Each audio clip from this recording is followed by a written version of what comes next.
Muchas gracias, Eduardo, por tus palabras y felicidades por el muy merecido reconocimiento que te fue otorgado hoy. Muchas gracias, muchas gracias.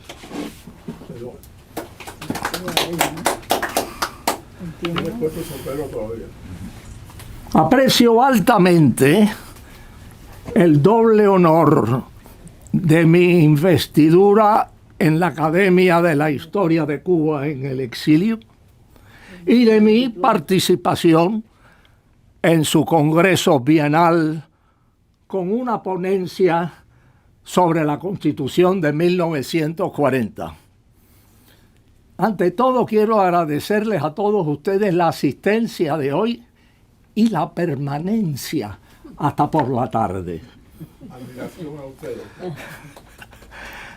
Me propongo explicar brevemente por qué muchos consideran que la Constitución fue la obra cumbre de la República y por qué sus principios fundamentales deberían servir de base para la eventual transición entre el totalitarismo y la democracia representativa en Cuba. La Convención Constituyente, que en 1940 elaboró, debatió y aprobó esa Carta Magna libremente y sin injerencia foránea, vino a cerrar casi una década de convulsiones políticas e inseguridad jurídica, desencadenadas por la Revolución de 1933 contra la dictadura de Gerardo Machado. Respondiendo al gran anhelo popular de plasmar constitucionalmente las reformas políticas, económicas y sociales que se perfilaban en la conciencia nacional, el entonces presidente de la República, Federico Laredo Bru, propicia en 1939 el llamado Pacto de Conciliación, que culminó en la elección de delegados a la Convención Constituyente. Los 77 delegados electos representaron todos los partidos políticos y corrientes ideológicas del país, desde las más conservadoras hasta las más radicales.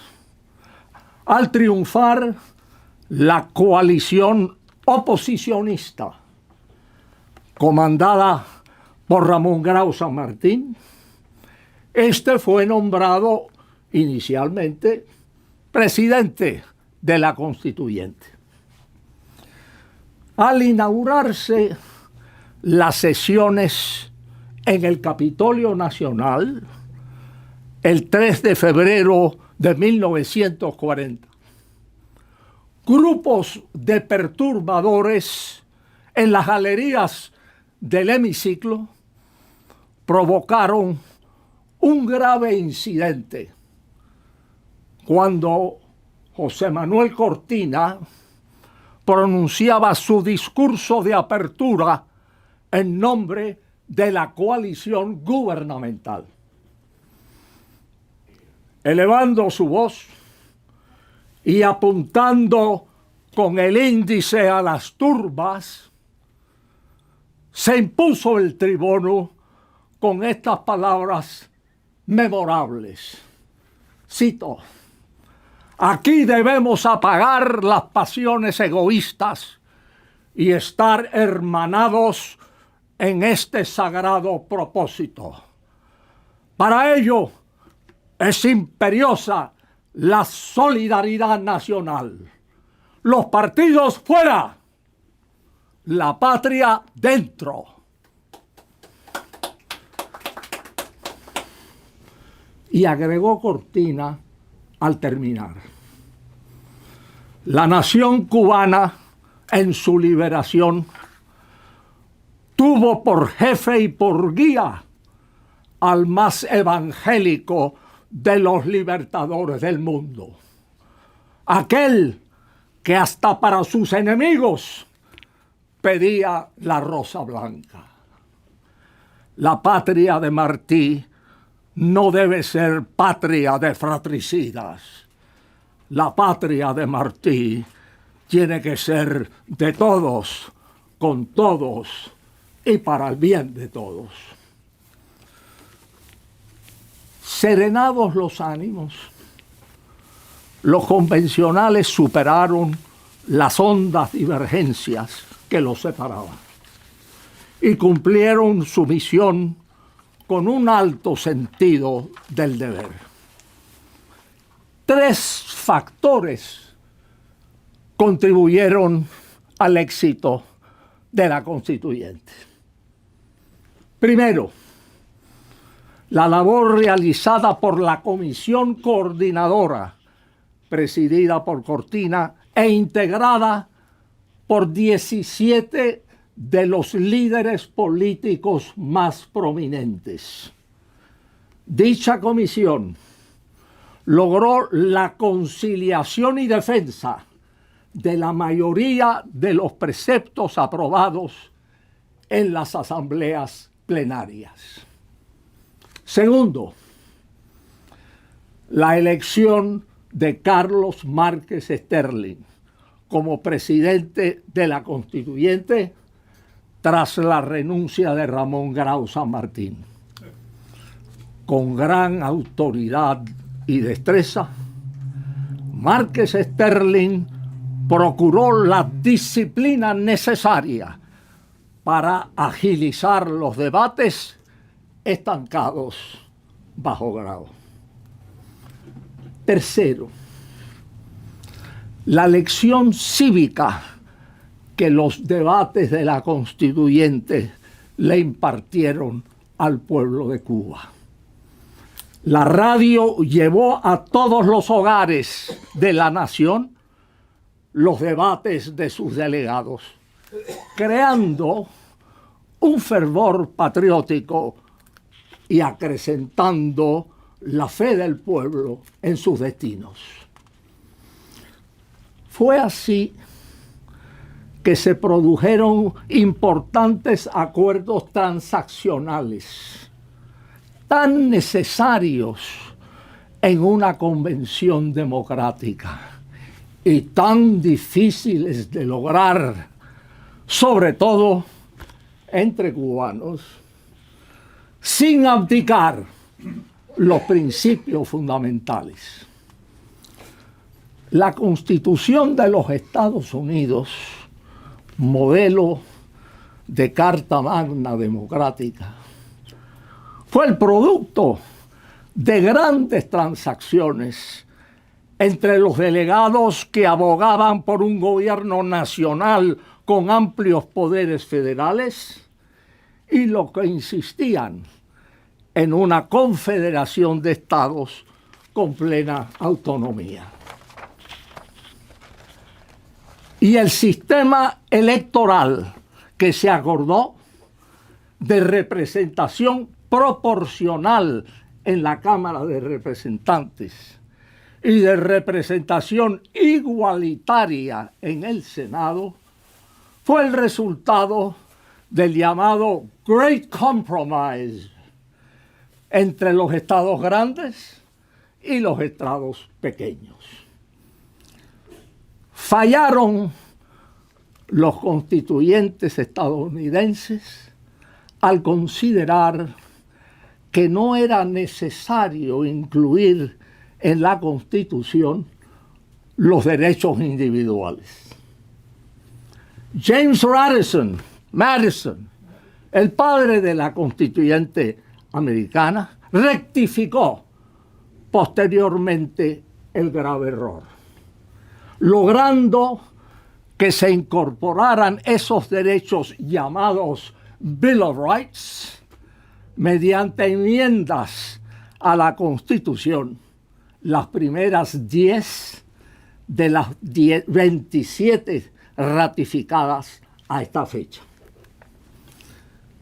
Si los constituyentes norteamericanos pecaron de omisión, los cubanos pecaron de exceso, al haber abultado algo la Constitución con algunos preceptos casuísticos propios de leyes o reglamentos. Ello no obstante, nuestra Carta de 1940 cumplió a cabalidad su cometido, introduciendo previsoramente múltiples reformas, incluyendo el régimen semiparlamentario para frenar el autoritarismo de nuestros presidentes y estableciendo reformas laborales, sociales y políticas progresistas sin menoscabar la garantía máxima de los derechos individuales. Por eso, la Comisión Internacional de Juristas, entidad consultiva de las Naciones Unidas, afirmó, cito, que la Constitución de 1940 se caracteriza por traducir un raro equilibrio entre las estructuras republicanas, liberales y democráticas y los postulados de justicia social y promoción económica.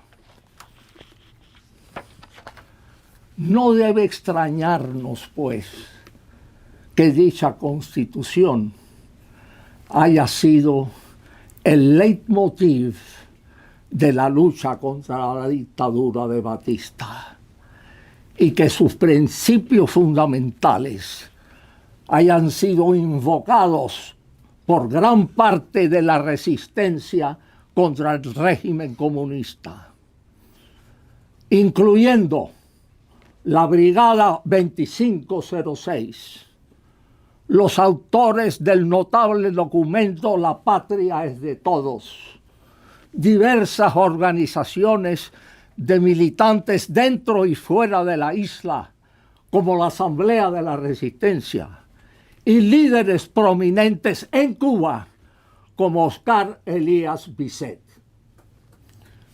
De cara al futuro, cuando la noche de la tiranía quede atrás, deberían las secciones aplicables de la Carta de 1940 servir de base para encauzar el país a un Estado de Derecho avalado por elecciones multipartidistas y libres? Considero que sí, por varias razones. La Constitución del 40, fórmula democrática y legítima de concordia nacional, no ha sido abrogada por el pueblo cubano, sino suspendida por la fuerza. La alternativa de enmendar la estafa constitucional castrocomunista, viciada de origen e impregnada de totalitarismo, podría atizar pugnas estériles y prolongar la agonía. Tampoco sería aconsejable que el gobierno provisional que se constituya durante la transición proceda a redactar una nueva constitución sin estabilidad institucional, sin partidos políticos organizados y sin previas elecciones.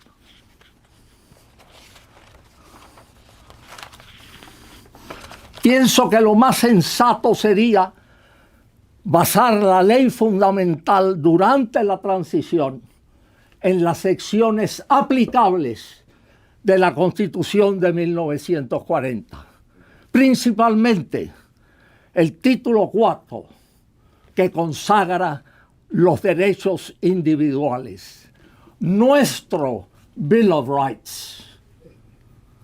Las secciones que no se ajusten a las realidades imperantes serían suspendidas mediante disposiciones transitorias hasta que el Congreso electo o una asamblea plebiscitaria decida actualizar la Constitución de 1940 o sustituirla por otra. Condenso a continuación los derechos individuales de nuestra Carta del 40 que emanan de la naturaleza humana y constituyen la coraza defensiva de la libertad, la justicia y el derecho. Primero, igualdad ante la ley, declarando punible toda discriminación lesiva a la dignidad humana. Artículo 20. Segundo, prohibición de la pena de muerte, salvo por delitos militares de traición o espionaje en tiempo de guerra con nación extranjera. Artículo 25. Debido proceso de la ley, presumiendo la inocencia del acusado hasta que se dicte condena por los tribunales con plenas garantías. Cuarto, seguridad personal para proteger la integridad y honra de todo detenido. Habeas corpus, impidiendo toda detención sin intervención judicial y otorgándole al detenido el derecho a interponer ese sumarísimo recurso. Sexto, libertad de locomoción, incluyendo entrada y salida del territorio nacional, salvo lo que disponga la ley sobre inmigración. Ningún cubano podrá ser expatriado ni podrá negársele la entrada en la isla. Séptimo, derecho de privacidad en el domicilio e inviolabilidad de la correspondencia. Libertad de religión. Pausa. Sin más limitación que el respeto a la moral cristiana y al orden público. La Iglesia estará separada del Estado. La referencia a la moral cristiana fue objeto de vigoroso debate por los delegados comunistas, que creó una situación de gran intensidad. Intervino Jorge Mañach para esclarecer y defender el precepto. Cito: lo que estamos tratando de establecer es que los cultos religiosos en el país sean normados por un sentido moral. Hay muchas morales y la que seguimos es la moral tradicional cubana, representada por la figura de Jesucristo. Hasta Renan, Strauss o Papini, negativos acerca de Cristo como divinidad, no han podido menos que ponderar la alta ejemplaridad moral de Cristo. Ahí están los preceptos cristianos: amaos los unos a los otros, no hagas a otros los que no quieran que te hagan a ti. Son normas de convivencia social, de manera que no hay que darle a la frase un sentido polémico, sino histórico. Prevaleció ese criterio. Libertad de expresión por cualquier medio sin censura previa. Solo podrán ser recogidas las publicaciones y obras si atentan contra la honra de las personas o la paz pública previa resolución judicial. Derecho de reunión y asociación política, sindical y empresarial. Bien, pero lo que motivó uno de los debates más extensos y enconados de la Constituyente fue la parte del precepto que estimula, cito, es libre la organización de partidos políticos y asociaciones políticas, salvo que sean contrarios a la democracia o atenten contra la soberanía nacional. Se opusieron los comunistas y otros convencionales.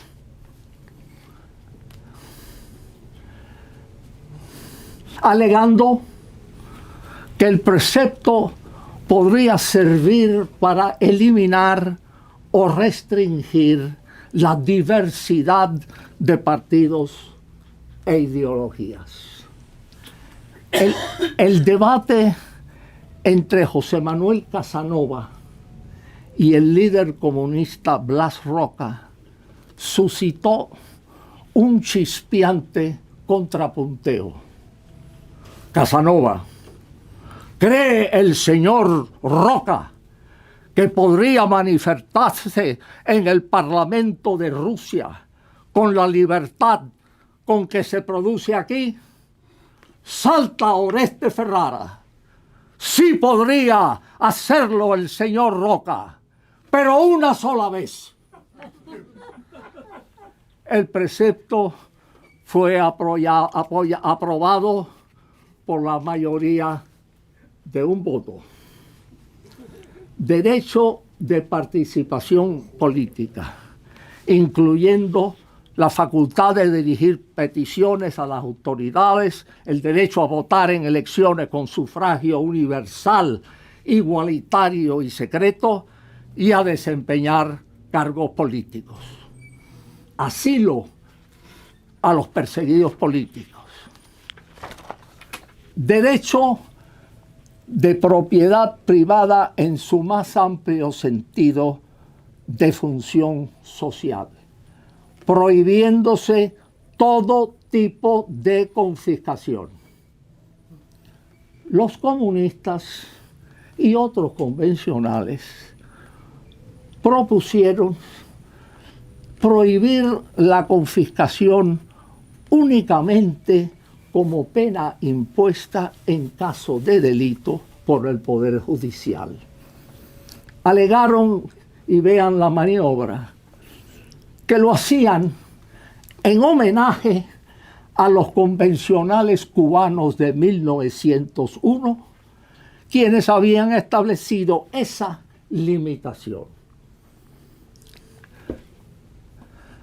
Replicó José Manuel Cortina para parar la perversa maniobra. Cito: yo creo que el homenaje que se rinda a los constituyentes de 1901 no tiene que consistir en repetir todo lo que ellos hicieron, sino en mantener el mismo espíritu de previsión y alto patriotismo que inspiraron sus palabras. Así como los convencionales de 1901 tuvieron en cuenta las confiscaciones que impusieron los españoles con carácter de pena por el Poder Judicial, hoy hay que tener en cuenta también las confiscaciones que se imponen por los partidos dominantes a los vencidos, ya provengan del Poder Ejecutivo por decreto o del Poder Legislativo por ley. Se aprobó el precepto por amplia mayoría de votos. Lástima que después no fue cumplido. Defensa de los derechos individuales. Serán nulas las disposiciones que violen esos derechos.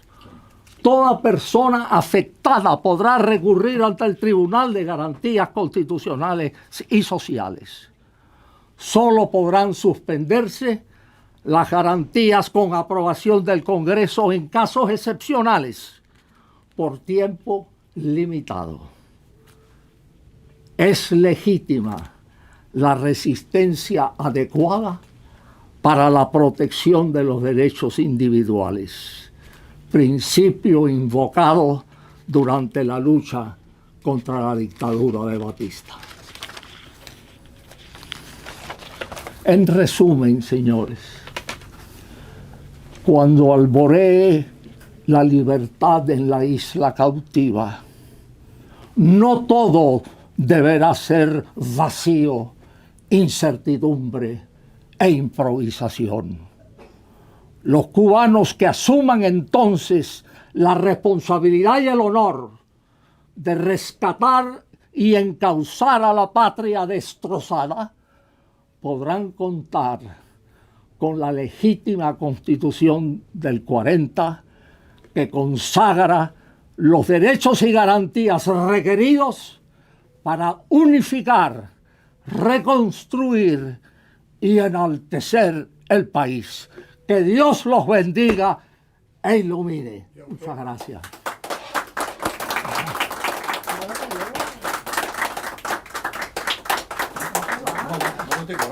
No te lo vayas acá, espera.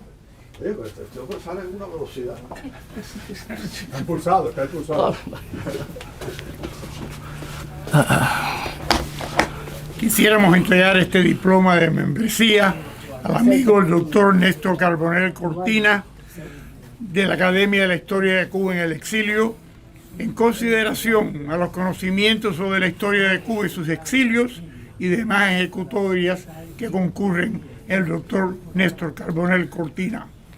La Academia de la Historia de Cuba en el Exilio se ha servido nombrarle miembro de la misma, por lo cual expide como constancia el presente diploma de membresía. Muchas gracias, doctor. Gracias. Ahora, si quiere yo te lo llevo. Yo te lo llevo. Bueno. Muy agradecido nuevamente por este honor. Es un honor realmente formar parte de esta institución, colaborar con todos ustedes en esta alta misión de esclarecer y difundir la verdad, la historia verdadera, tergiversada, de alguna manera anulada, sobreimpuesta por la mentira, la falsedad y el mito del régimen comunista, amparado y avalado por la fuerza. Pero la libertad vive y restaurará de nuevo la república que tuvimos y que soñamos hoy, como tú bien decías hace poco, la república que prevalecerá en el futuro, firme, libre, soberana y próspera. Muchas gracias.